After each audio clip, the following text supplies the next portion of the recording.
Bien, hola, buenas tardes muchachos.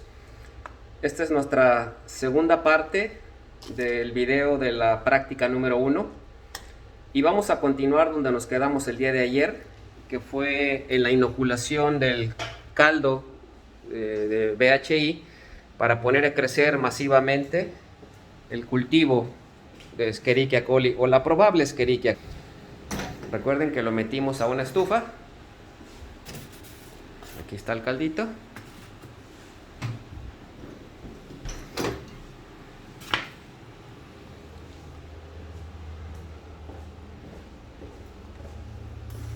Vamos a traerlo al área.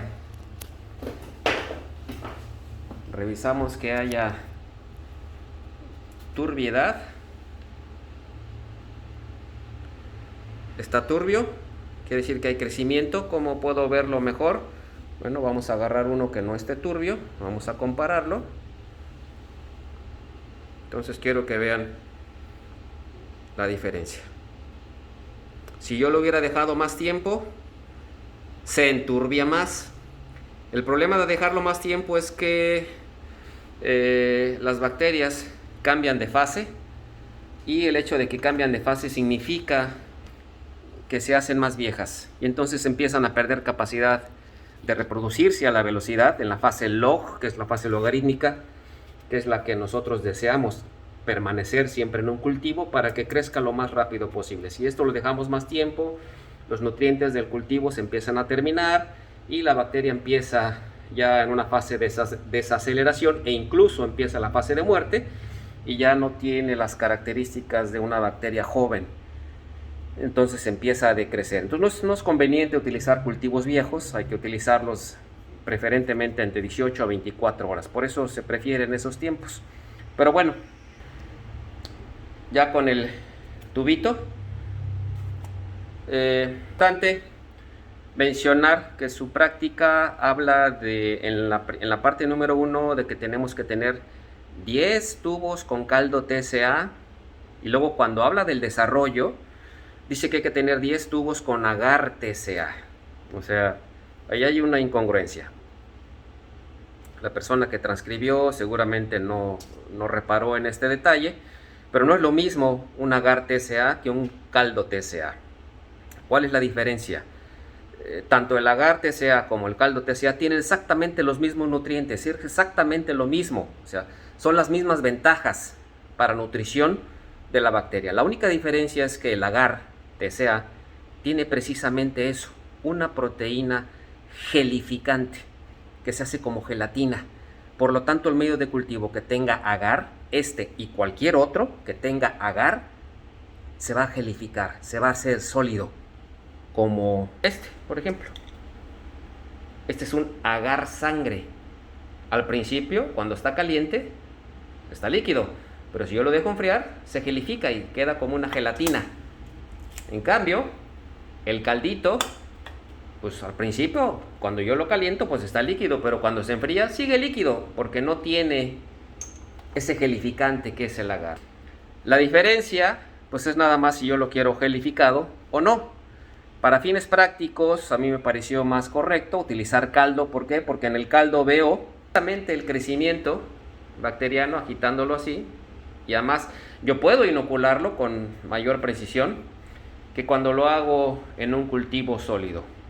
Sin embargo, va a haber unas pequeñas diferencias que voy a ir marcando con lo que dice su manual, para que nosotros podamos ir entendiendo lo que tenemos que estar haciendo en cada uno de los pasos.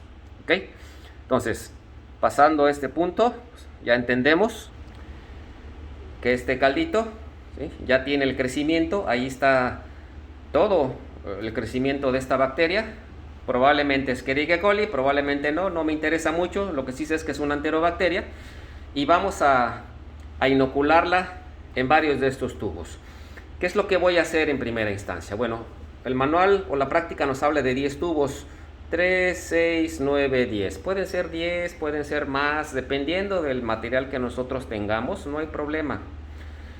Pero vamos a tratar de hacerlo con una pequeña diferencia, porque en vez del agar TCA yo voy a utilizar agar sangre, que son las placas que están acá de este lado. ¿Ok? Pero vamos a hacer la aclaración ahorita que hagamos la inoculación.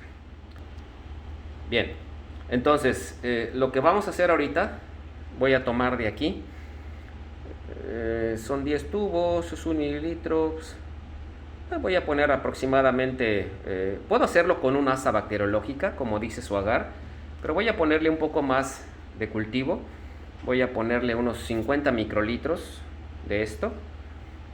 Como son 10, son 500, aquí rebasa, puedo ponerlo hasta 100 microlitros, pero voy a ponerle 50 microlitros de aquí a cada uno de estos tubos. Ajá. Bueno, de hecho voy a dejar un tubo que va a quedar así, para que nosotros lo tengamos de referencia, como el tubo sinonocular debe de estar perfectamente transparente. Y vamos a utilizar 2 tubos que se van a meter a esterilizar, y estos que quedan 3, 6, 7, su manual dice 5, pero como yo voy a utilizar 2 placas, a nosotros nos van a quedar 7, donde vamos a poner diferentes concentraciones de antibióticos que yo ya calculé que vamos a poner.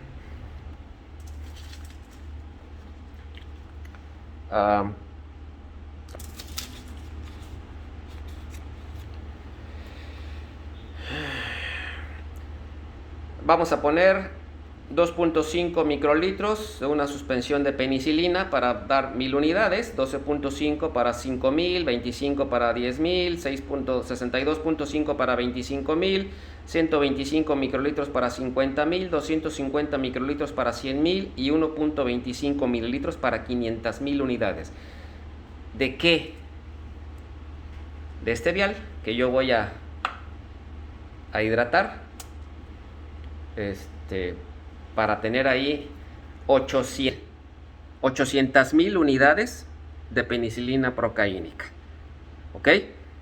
Entonces, yo voy a tener ese vial con 800,000 unidades de penicilina, y lo que voy a hacer es dosificar. En teoría, por ejemplo, dosis para bebés, hablando de penicilina, se hablan de 25,000 unidades, 30,000 unidades, como que ya empiezan a hacer efecto.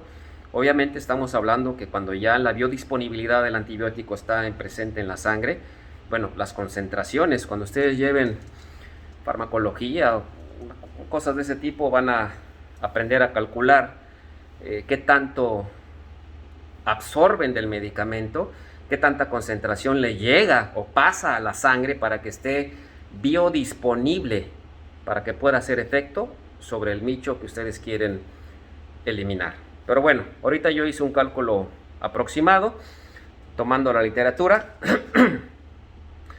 y pues estos son los cálculos que vamos a hacer. Entonces voy ahorita a hidratar este vial y enseguida continuamos.